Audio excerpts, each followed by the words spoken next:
베드로후서는 당시 초대교회 성도들을 힘들게 했던 거짓 교사들의 도덕적 교리적 유혹에 맞서서 거룩한 생활을 해야 되는 것을 말씀을 하고 있습니다. 여러분이 오늘 이 3장을 읽다 보면은 4번이나 사랑하는 자들아 라는 말씀이 나옵니다. 사랑하는 자들아.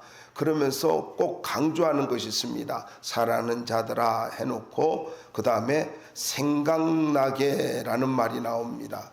여러분 1절에 보면은 생각나게, 그리고 8절에 보세요. 잊지 말라 라는 말씀을 하고 있고, 14절에는 사랑하는 자들아 해놓고 힘쓰라 라는 말씀이 있고, 17절에는 삼가하라 라는 말씀이, 삼가라는 말씀이 있습니다. 굉장한 그런 베드로의 깊은 사랑과 관심과 친근감을 나타내면서 굉장히 강조하는 것들이 바로 이 4가지 단어 속에 있다. 4가지의 동사에 있습니다. 여러분, 베드로는 사랑하는 성도들을 생각하면서 잊지 말고, 생각하고 잊지 말고 힘쓰고 조심해야 될 것이 무엇인가를 분명하게 밝히고 있다라는 것입니다. 환난과 핍박과 거짓 교사들로부터 성도들의 믿음을 지키기 위해서 사도 바울이 얼마나 애정을 갖고 표현을 하고 있는가를 보여주고 있는 말씀입니다. 자, 먼저 우리는 3가지 부분에서 말씀을 할 건데요. 첫 번째로는 이 말씀이 목적이 있다라는 것입니다. 말씀은 목적이 있습니다. 1절 다시 한번 볼까요? 거기에 보니까 진실한 마음을 일깨워 생각나게 하여 라는 말씀이 있죠. 진실한 마음을 일깨워 생각나게 하여. 이 말은 그냥 문자적으로 해석하면 이렇습니다. 나는 너희 순수한 마음을 각성시키고자 한다, 이런 뜻입니다. 그럼 진실하다라는 말이 무슨 말이냐? 우린 진실하다, 내가 누구는 참 진실해 뭐 이러잖아요. 진실하다라는 말은요, 태양빛이라는 헤밀레라는 말과 판단하다, 크리노라는 말의 합성어입니다. 그러니까 태양빛에 의해서 드러나거나 밝혀지는 선명함과 순수함을 이야기합니다. 그러니까 태양빛에 했을 때에 다 드러나지 않습니까? 굳이 사람으로 이야기하면 잡티까지 다 드러나잖아요. 바로 그렇게 다 드러난 거, 숨김없이 다 드러나는 거, 이것이 바로 진실함이다라는 것입니다. 그래서 진실한 마음은 뭐냐? 순수한 생각, 흔들리지 않는 그런 생각, 뒤섞이지 않고 순수한 깨달음, 더럽혀지지 않고 도덕적으로 깨끗한 것, 그런 것을 의미하고 있습니다. 그러니까 베드로는 성도들이 그 생각조차도 부도덕한 욕망으로부터 왜곡되거나 타락하지 않고 생각이 깨끗하길 원했어요. 생각이 순수하기를 원했어요. 생각은 우리가 잘 모르잖아요. 그 사람이 가지고 있는 생각, 그 의도를 잘 모르잖아요. 그런데 베드로는 말하고 있습니다. 하나님 앞에서 우리의 생각까지도 깨끗해야 된다. 근데 여러분, 저는 이것이 매우 중요하다고 생각해요. 왜냐하면요, 우리의 생각은 전쟁터입니다.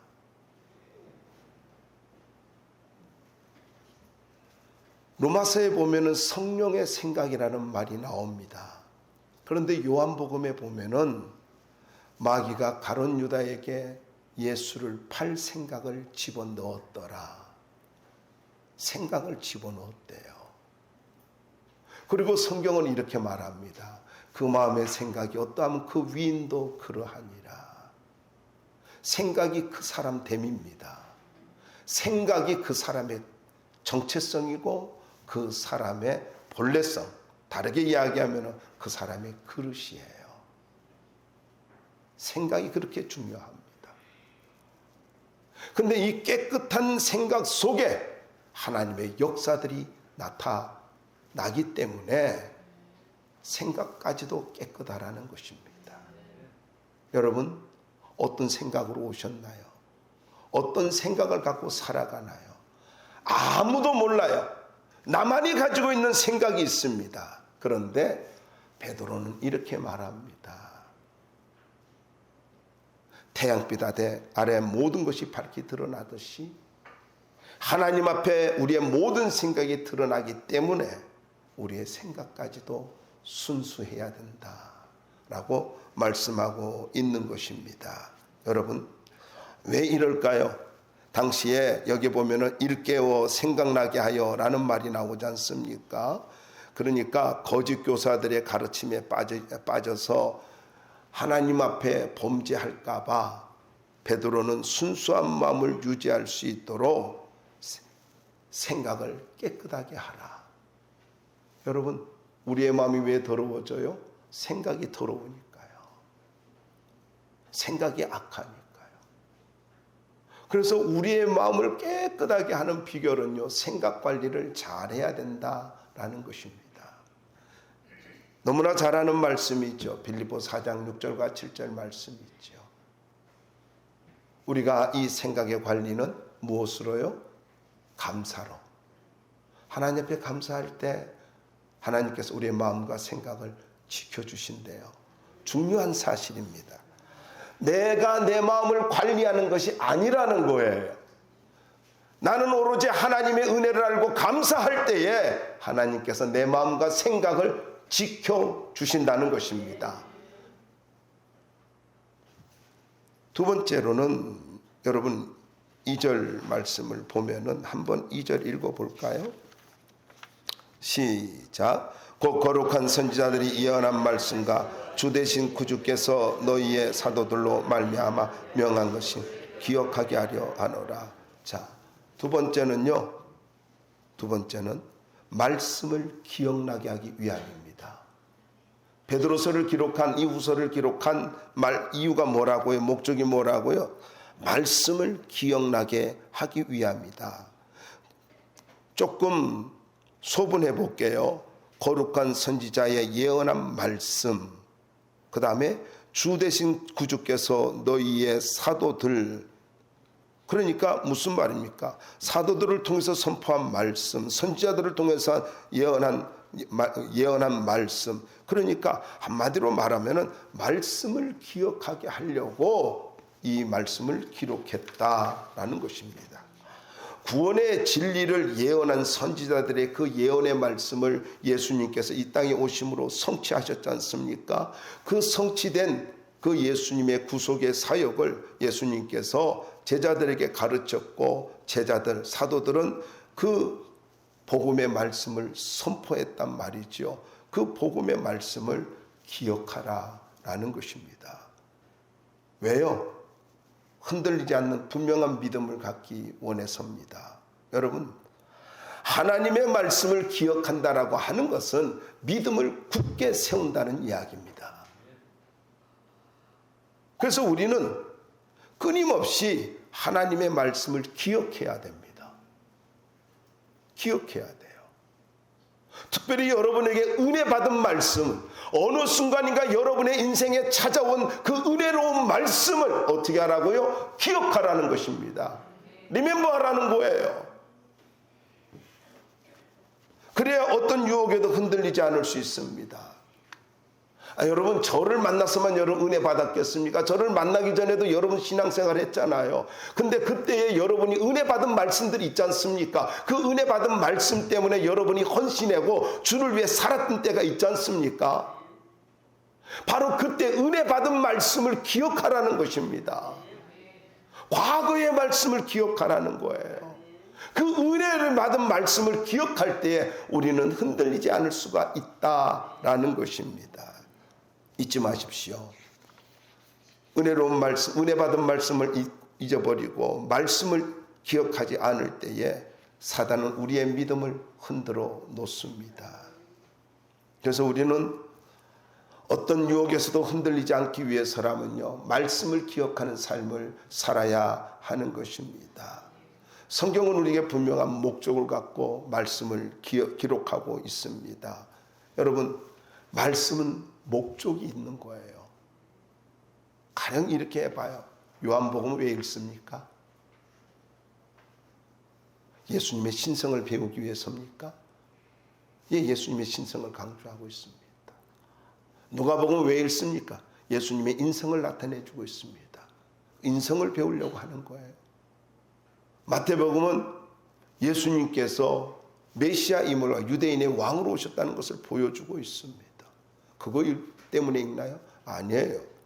여러분 성경 요한복음에 볼 것 같으면은 이렇게 말씀하고 있습니다. 제가 읽어드릴게요. 요한복음 20장 31절 말씀입니다. 오직 이것을 기록하면, 한번 찾아봅시다. 같이 찾아서 있는 게 좋을 것 같네요.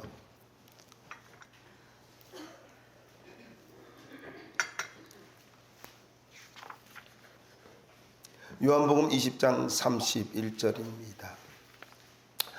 함께 봉독합시다. 시작. 오직 이것을 기록하면 너희로 예수께서 하나님의 아들 그리스도이심을 믿게 하려 하며 또 너희로 믿고 그 이름을 힘입어 생명을 얻게 하려 함이니라.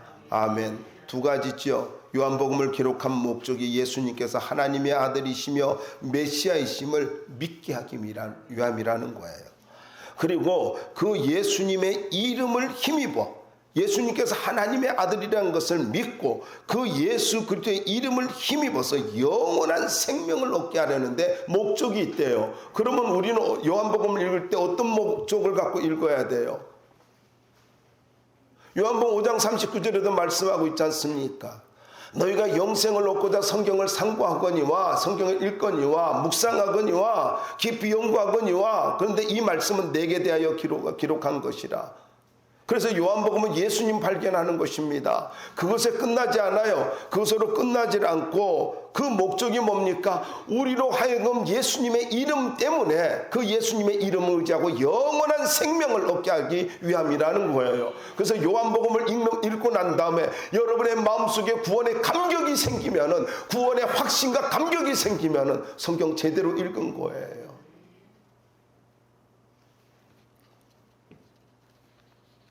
요한일서 1장 4절을 한번 또 찾아봅시다. 요한일서 1장 4절입니다.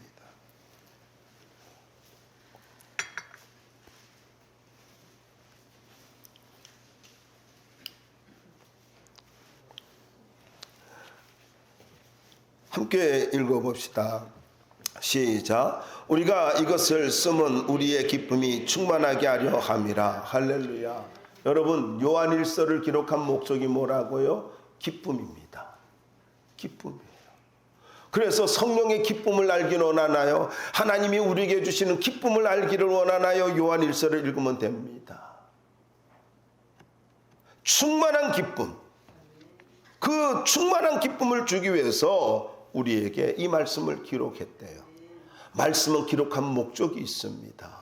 그래서 우리가 성경을 읽을 때마다 각 권마다 각 성경마다 우리에게 전해주는 메시지가 있단 말이에요. 그 기쁨, 그 목적을 우리가 발견하면서 읽어야 된다라는 것입니다. 그래야 성경을 제대로 읽는 것입니다. 물론 어떤 때는 잘 몰라요. 어떤 분이 전화해가지고 그래요. 이 말은 모르겠다고. 그런데 저도 몰랐어요. 근데 계속 읽다 보면은, 그러다 보면 하나님의 은혜가 있고 어떤 때는 설교를 통해서 기도하다가 깨달음을 통해서 말씀을 알 때가 있습니다. 그래서 말씀을 자꾸, 은혜를 받은 말씀을 자꾸 기억하면서 말씀이 내게 주신 그 목적이 이루어지는 삶을 살아야 된다라는 것입니다. 더 쉽게 좀 접근해 보자고요. 여러분, 하나님께서 여러분에게 말씀해 주실 때는 뭐가 있다? 목적이 있다. 내가 은혜를 받게 될 때는 뭐가 있다? 하나님이 나를 향한 목적이 있다라는 거예요. 오늘 목사님이 좀 박력이 있어서 이게 아니라는 거예요. 하나님이 내게 감동을 주시는 말씀이 있을 때는 하나님이 나를 향한 계획이 있고 목적이 있다라는 거예요. 너 이 목적 갖고 살아라. 그래서 감동 주시는 거예요. 자, 큰 두 번째로 3절과 4절 말씀을 통해서 먼저 알아야 할 것이 있다라는 것입니다.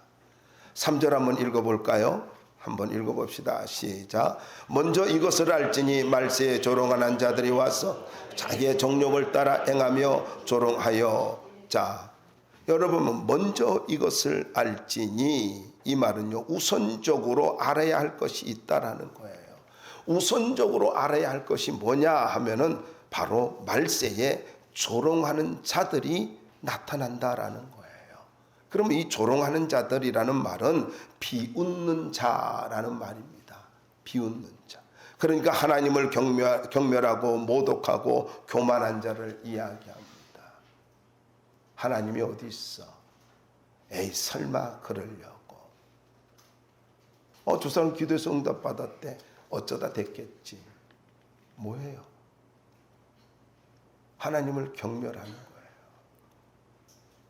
여러분, 교사들은 계속해서 예수님의 재림을 부인했습니다. 거짓 교사들은. 그러면서도 자기들은 예수님이 다시 오신다는 걸 부정하니까 자기 욕망대로 사는 거예요. 여러분 잘 기억하십시오. 내 욕망대로 산다는 것은요, 하나님을 부정하는 것과 똑같습니다. 무슨 이야기예요? 여러분 잘 기억하십시오. 내 생각대로 내 욕망대로 산다는 걸 뭘 의미한다고요? 예수님 부인하는 것과 같습니다. 우리는 예수님을 인정한다면요, 예수님의 뜻대로 말씀대로 살아가야 된다라는 것입니다. 그런데 과연 저들이 비웃고 조롱하고 부인하는 예수님의 재림, 4절 말씀에 한번 보자고요. 예수님의 재림에 대해서 저들이 어떻게 말하는지 한번 읽어볼까요? 시작. 이르되 주께서 강림하신다는 약속이 어디 있느냐? 조상들이 잔으로부터 만물이 처음 창조할 때와 같이 그냥 있다 하니. 자, 예수님의 예수님의 재림을 부정하는 자들이 뭐라고 근거를 두고 있느냐면은 그냥 있다. 그냥 있다. 처음 창조할 때부터 그냥 세상은 있는 거야. 그렇게 이야기합니다. 이 그냥 있다라는 말은 지속되다 계속되다라는 뜻으로 갑작스러운 어떤 이변이 일어나지도 않았고 과거나 현재나 그대로 규칙적인 것처럼 창세부터 지금까지 수많은 사람들이 잠들었고 죽었지만은 세상은 아무런 변화 없이 계속 반복되어질 뿐이다. 그래서 예수님 재림 없다. 여러분, 근데 한번 우리가 생각해 보자고요. 예수님의 재림은요, 예수님이 직접 말씀하셨습니다. 마태복음 24장에도 말씀하고 있습니다만은 우리 요한복음 14장 3절을 다시 한번 찾아봅시다. 요한복음 14장입니다.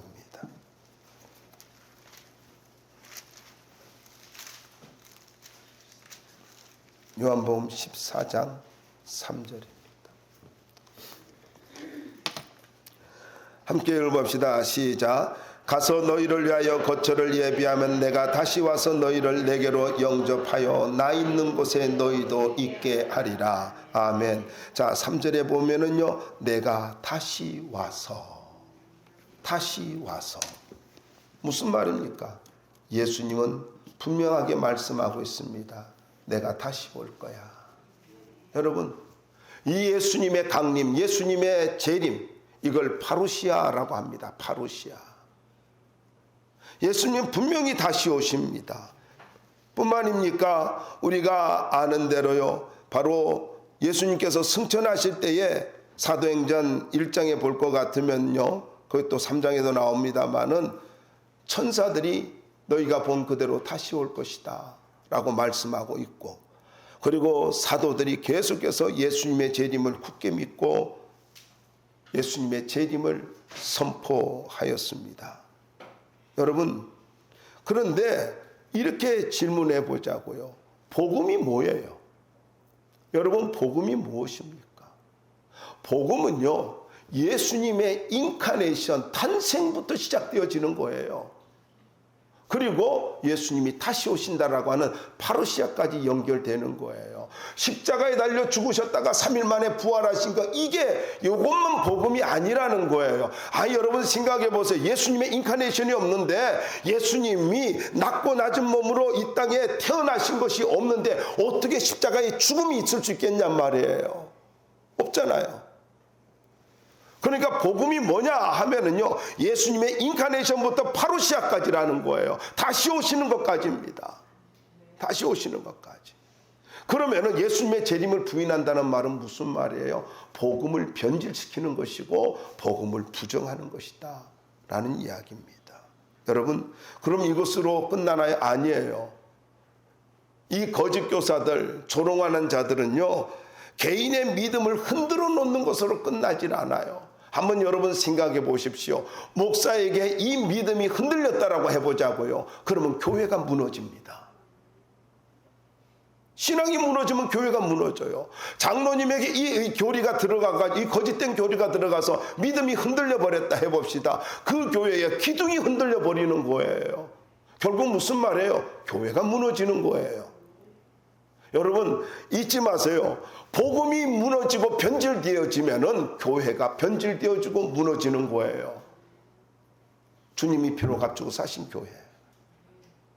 우리는 쉽게 교회를 생각합니다. 아니요, 여러분 잊지 마세요. 사도행전 20장 보세요. 하나님이 자기 피로 값주고 사신 교회다라고 말씀하고 있습니다. 여러분 교회를 무너뜨리는 것은요, 예수님의 말씀을 부정하는 것과 같습니다. 왜냐하면은 내가 이 반석에 교회를 세우리니 음부의 권세가 이기지 못하리라. 분명히 저는 이 말씀을 믿어요. 그런데 이것이 개인에게서는요, 무너질 수도 있다라는 것을 암시하고 있습니다. 그러므로 여러분 분명히 아시기 바랍니다. 우리 예수 믿는 사람들은요, 예수님의 재림을 파루시아를 고대하며 살아야 돼요. 주님 어서 오시옵소서. 주님 지금이라도 오신다면 나 주님 맞을 준비되어 있습니다. 오늘 주님 오신다면 여러분의 직장이 무슨 의미가 있고 여러분의 사업이 무슨 의미가 있습니까? 여러분의 인생에 남은 날들이 무슨 의미가 있겠습니까? 그렇다고 해가지고 직장과 사업을 부정하는 건 아닙니다. 하나님이 주신 그런 축복들입니다. 열심히 살아야 돼요. 충성하면서 신실하게 살아야 돼요.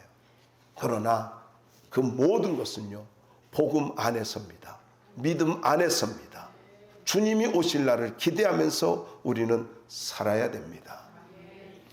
마지막 세 번째입니다. 하나님은 기다리고 계신다라는 것입니다. 5절 말씀 한번 읽어주시기 바랍니다. 시작.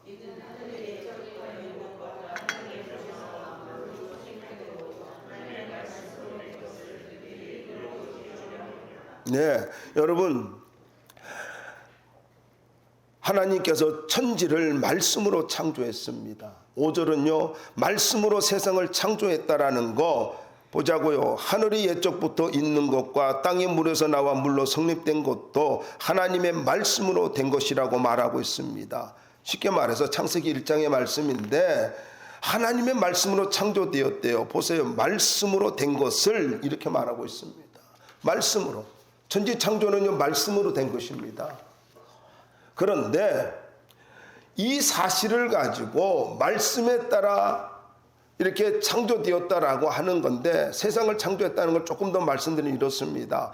세상은 하나님의 말씀으로 창조되었다는 것은 하나님께서 세상을 말씀으로 운행하고 계시고 말씀으로 하나님이 다스리고 있다라는 것입니다. 그걸 의미하고 있어요. 하늘과 땅, 분명히 우리는 궁창 위에 하늘을 가지고 궁창 아래에 또 하늘을 이야기하고 있잖아요. 그런데 이거를 일부러 잊으려 한대요. 잊으려라는 말은 무슨 말이냐면요, 망각한다는 말이 아니라 숨긴다라는 뜻입니다. 여러분 이거 아세요? 마귀는요, 나보다 더 예수님을 잘 압니다. 야고보서를 보세요. 이제 그 히브리서가 끝나기 때문에 야고보서를 설교하겠습니다만은요, 여러분 귀신들도 믿고 떤대요. 하나님이 한 분인 걸 안대요. 그래서 제가 이런 생각이 들었어요. 어떤 분은 귀신보다 못한 믿음 갖고 있다. 귀신이 아는 만큼 좀 여러분이 성경을 알고 믿음을 갖는다면 세상은 놀라운 변화가 일어날 것이고 여러분의 인생에 놀라운 변화들이 일어날 것입니다. 고의적으로 숨기는 거예요. 알아요. 여러분 마귀가 몰라서가 아니라 아는데 숨기는 거예요. 아는데. 아담과 하와를 가지고 유혹할 때도 다 알았어요. 아는데 숨기고 왜곡시켜요. 약간 틀어요. 왜곡시키는 거예요. 여러분 믿음은 순수해야 되는 것입니다. 말씀은 그대로 믿어야 되는 것입니다. 그대로 믿어야 돼요. 자꾸 거기다 왜곡된 거, 거기에 정치를 집어넣고 사회 사업을 집어넣고, 이게 아니에요. 말씀은 말씀으로 믿어야 되는 거예요. 복음은 복음으로 믿어야 된다고요. 여러분의 순수한 믿음에 누군가가 자꾸 왜곡을 시키려고 하고 있고 딴 생각을 갖게 만들어요. 그건 절대적으로 마귀의 역사예요. 그걸 분별할 수 있어야 돼요. 고의적으로 여러분의 한쪽 가슴에 이게 하나님 말씀을 이런데 하면서 자꾸 감정이 움직이나요? 장담할게요. 100% 사단의 역사입니다. 그러면서 6절 말씀으로 설명을 하고 있는데, 여러분 한번 6절 말씀 한번 읽어봅시다. 시작. 이로 말미암아 그때의 세상은 물이 넘침으로 멸망하였으되. 그러니까 창조는 부인할 수 없는 분명한 사실입니다. 그런데 하나님께서 인간의 범죄가 극에 달하자 하나님이 오래 참았습니다. 그러다가 마지막 결론을 내린 것이 무엇입니까? 노아에게 어느 날 찾아와 가지고 방주를 지으라 해놓고, 아니 방주를 지으라고 하는데 저는요 참 재밌더라고요. 우리 하나님이 얼마나 좋으신 분인가를 생각하게 됐어요. 120년 동안 방주를 지으래요. 한 달 안에 지으라 했으면 못 지었을 거예요. 왜냐하면 당시는 선박 기술이 없었고, 그리고 노아도 배를 만든다는 것이, 그걸 조선업이 뭔지도 몰랐잖아요. 배 어떻게 만들어요? 근데 설계대로 이렇게 했지요. 그렇게 해놓고는요 120년 동안 짓게 만들었어요. 그리고 당시에 비라고 하는 단어도 없었잖아요. 그리고 노아도 배를 만드는 기술도 없었고, 뭐 그런 상황인데, 그런데 이 120년을 가지고 혼자서 짓게 만들면서 뭐를 하게 했어요? 전도하게 만들어준 거예요. 그래서 120년 동안 배를 만들다가, 방주를 만들다 나가서 또 전도하고 또 와가지고 배 만들고 그랬단 말이죠. 그러나 세상 사람들은 어땠나요? 노아를 조롱했습니다. 그래서 하나님께서 40주야를 비가 땅에 쏟아지게 했습니다. 창세기 7장에 보면은 40주야를, 그래서 성경에 40 나오면 심판입니다. 상징적 의미가 40이요. 시험, 심판 뭐 이런 의미가 있어요. 그리고 깊은 샘들이 터졌습니다. 하늘의 창들이 열려버렸습니다. 땅에서 물이 솟아오르지요. 하늘에서 비가 내리지요. 그래서 이 홍수로 인해서 세상을 심판을 했습니다. 여러분, 인간의 범죄에 대한 심판은 세상을 다스리는 하나님의 주권을 보여주고 있습니다. 그러니까 여러분, 우리가 살아가면서 나의 모든 것은요 하나님께 있어요. 나이가 들어가면서 더 느껴요. 양해를 구합니다. 주 안에서 오랫동안 근 40년 동안 알고 지내던 사모님이 68로 오늘 아침 8시 25분에 소천했습니다. 지난 금요일 날 가서 얼굴을 뵙고 왔는데 참 열심히 살았던, 제자 훈련하면서 열심히 살았던 사모님입니다. 하나님이 부르시면 가야 돼요. 가야 돼요. 저보다도 나이 어리잖아요. 제가 성가대 지휘를 할 때 그분은 엘토 파트장이었어요. 참 순종을 잘해 주셨던 분이에요. 청년 때부터 알았던 분인데, 하나님 부르시면 가야 돼요. 오늘이라도 부르면 우린 가야 돼요. 70, 80, 90이요? 여러분, 어느 날 보니까 내가 70이고요. 어느 날 보니까 80이에요. 곧 그날이 와요. 여차하면 10년 지나가요. 우리가 해야 할 일은 바로 주님의 모든 주권을 인정하고 살아야 된다라는 것입니다. 잊지 마십시오.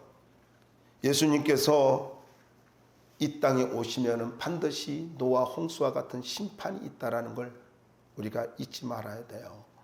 노아 홍수의 심판은요, 먼 훗날 하나님께서 세상을 또다시 심판할 것을 보여주고 있어요. 그것이 이제 7절로부터 나옵니다. 자, 한번 7절 읽어볼까요? 시작. 이제 하늘과 땅은 그 동일한 말씀으로 불사르기 위하여 보호하신 바 되어 경건하지 아니한 사람들의 심판과 멸망의 날까지 보존하여 두신 것이니라. 자, 여러분, 이제 하늘과 땅은 그 동일한 말씀으로 불사르기 위하여 보호하신 바 되었다.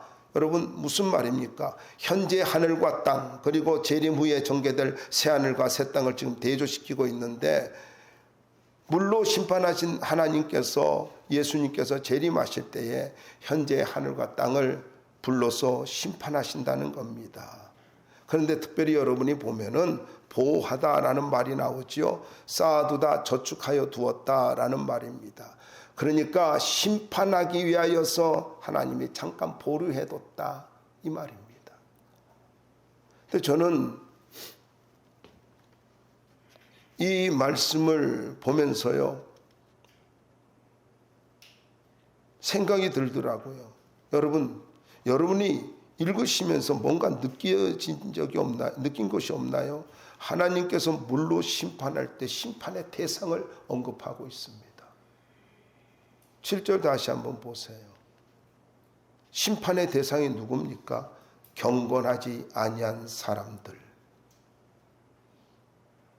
저는 이 말씀을 묵상하다가 화들짝 놀랐습니다.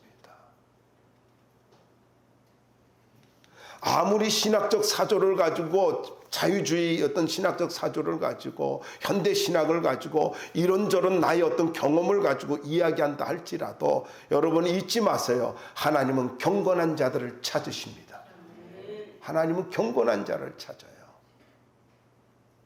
어떤 사람은 그래요. 중심이 경건하면 됐지, 그럽니다. 여러분, 속사람이 경건한데 겉사람이 경건하지 않을까요?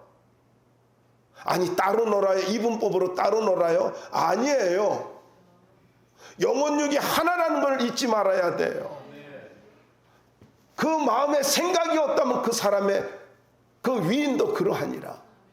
똑같은 거예요. 그래서 겉모습이 변화되어야 된다는 것은 물론 위선적으로 그런 게 아니지요. 속사람이 변화된다는 것을 나타내 주는 것입니다. 그 다음에 말씀을 보시면은요, 이 사람들이 이렇게 하나님께서 잠시 심판을 유보했는데 경건하지 않는 자들을 심판했잖아요. 그 다음에 뭐라고 하나요? 보존하여 두신 것이라 라는 말이 나옵니다. 이 말은 지키다, 간직하다의 신적 수동태입니다. 현재의 의미에서 신적 수동태예요. 그러니까 이 말이 너무나 은혜로운 거예요. 보존하여 두신 것이니라. 저는 이 말씀에서 하나님 앞에 감사할 수밖에 없었어요. 무슨 말이냐면은 보존하여 뒀다라는 말이 무슨 말이에요? 하나님께서 경건하지 않는 자들이라 할지라도, 믿지 않는 자들이라 할지라도 회개하고 돌아와서 구원받기를 원한다는 거예요. 그래서 심판을 유보했다라는 거예요. 노아 홍수로 끝낼 수 있었다는 이야기죠. 그런데 그게 아니라는 겁니다. 하나님이 보존하여 두신 것이라. 그것은 하나님께서 인간을 기다린다는 것입니다. 한 군데 찾아봅시다. 마지막 성경 구절입니다. 에스겔서 18장 23절입니다.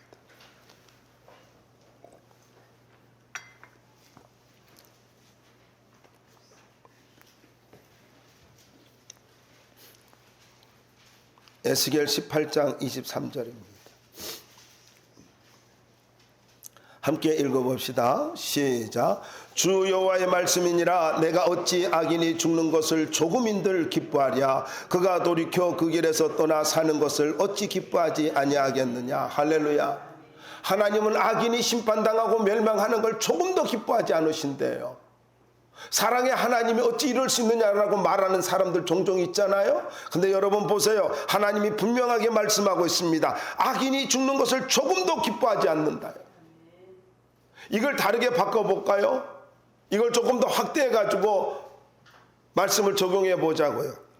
하나님은 하나님의 자녀들이 고통당하는 것을 조금도 기뻐하지 아니하고요. 죄를 짓는 것을 조금도 기뻐하지 아니하고요. 모두 다 하나님의 은혜 가운데 축복 가운데 살아가길 원한다는 것입니다. 동일한 말씀이죠. 같은 맥락이에요. 여러분, 하나님이 악인이 죽는 걸 기뻐하지 않는 것처럼 우리들도요, 이 하나님의 마음을 갖고 살아야 되는 것입니다. 하나님 마음을 갖고 우리들도 안 믿는 자들이 구원받도록 기도해야 합니다. 나가서 복음을 전하지 못한다 할지라도 하나님 그 사람을 구원해 주시옵소서. 내가 갈 수 없지만 그 영혼 구원해 주시옵소서. 기도로 우리는 동참해야 된다라는 거예요. 적어도 기도하면서 주님의 몸된 교회를 세우면서 하나님 나라를 위해서 우리는 살아야 된다라는 것입니다. 다시 한번 읽어드릴게요. 주 여호와의 말씀이니라. 내가 어찌 악인이 죽는 것을 조금인들 기뻐하랴. 그가 돌이켜 그 길에서 떠나 사는 것을 어찌 기뻐하지 아니하겠느냐. 믿음으로 사는 것을 하나님은 기뻐하신대요.